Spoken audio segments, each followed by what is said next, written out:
do, guys, and welcome back to episode 5 of Skate Trips During COVID. This episode is going to be Paris, so let's get straight into the video. So if you watched the first episode where I was in Barcelona, I mentioned that I went to Barcelona a second time during my travels, and I was planning on meeting my friend Tobias in Paris. So I was planning on going from Barcelona, just taking the Interrail train all the way up to Paris. Didn't really seem like it was going to be that hard. First time I tried going up to Paris, long story short, they wouldn't let me into France.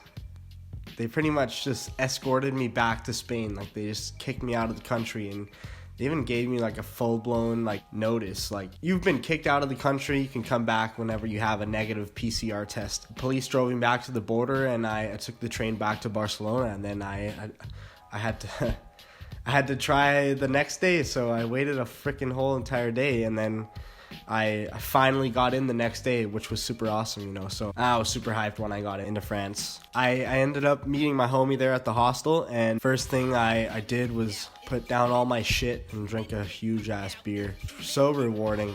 Then I realized as I was lifting my bags up to my room that it was a really freaking shitty hostel that we had booked, but it didn't really matter too much, we were just enjoying the city and skating around anyway. So the second day we went skating.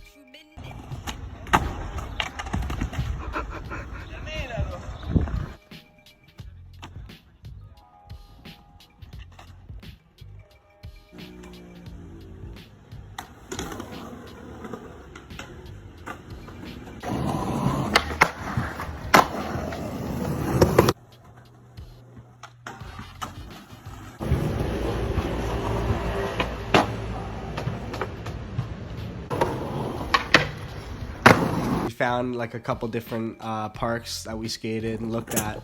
We skated République, which is the most famous spot in Paris. Oh, we also checked out Le Dôme, which is also pretty famous. Awesome spot, by the way. I think the last spot we were at that day was it was so unlucky. I can't believe some shit happened to both of us. So first of all, I was just trying to switch heel into the bank, and then my freaking truck broke. I had these indies for 2 months, and they ended up breaking, which I just didn't understand it. I couldn't fathom it, because the pair I'd skated just before these, I'd had them for 3 years or something. Nothing had ever happened to them, so I just couldn't understand it. And then to top that off, Tobias was trying this bump to gap, and he ended up tweaking his ankle there. So it was just so shitty, So we went to get some beers and just enjoyed the moment instead. So much shit going on. It was just, I guess, a bad time in the universe. I don't know. I rushed to the skate shop that day, and I made it just in time before it closed, but they didn't have any hollow, because I had hollow indies. They just had the regulars. So right now, currently, I'm skating one hollow and one regular indie. But it doesn't really bother me. I can't really feel the difference. So I don't know, it works for me. We still tried going skating every day, though. Even though he had a tweaked ankle, he still tried to skate as much as he could, but he was just enjoying the beers while I was trying to skate as much as I could. There's many peoples, which is definitely understandable. I would have done the same thing if I got injured or something. So yeah, we went sightseeing. Went to the famous museum, Louvre?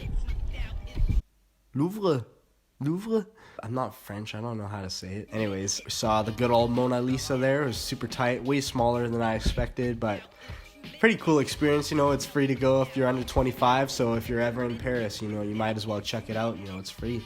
Super freaking huge museum and art gallery. While we were in there, we had to hide our boards in a freaking bush. We found this piece of cardboard and put it in front of it. Our boards were there when we got out, so it was all good. Then the next couple of days, it was Go Skate Day, and we were there in Paris, so we were super hyped for that.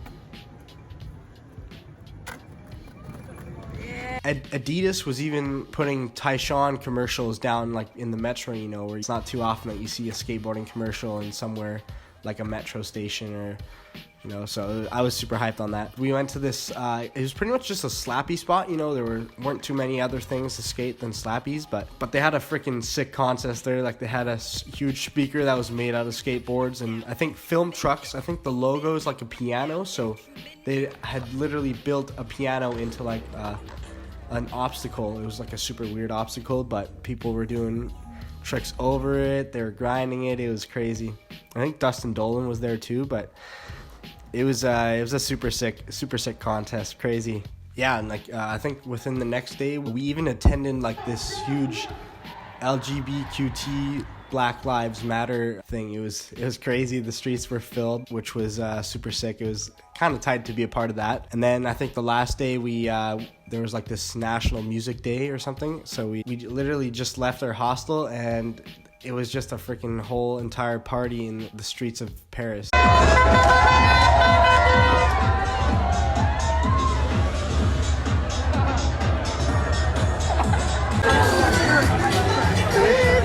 Music was just bumping, the vibes were sick, lots of beers everywhere. It didn't honestly feel like there was any COVID at this point. Like it was just a massive party and people were enjoying themselves, and it was just awesome. But I'd definitely do this trip again. Shout out to Tobias, man, you're awesome to travel with. Hopefully no bad things happen next time we go. It was just an overall awesome experience to be in Paris. I'm definitely going to go back, for sure. Definitely want to see more of the Eiffel Tower. I only saw that once, actually. Hvor varmt er det lige nu? Alt for varmt. Alt for varmt. Look forward to next week's episode. It's going to be about Maastricht, where I go visit some of my homies that are studying there. So stay tuned for that, and I hope you get your skate on during this week. All right, peace.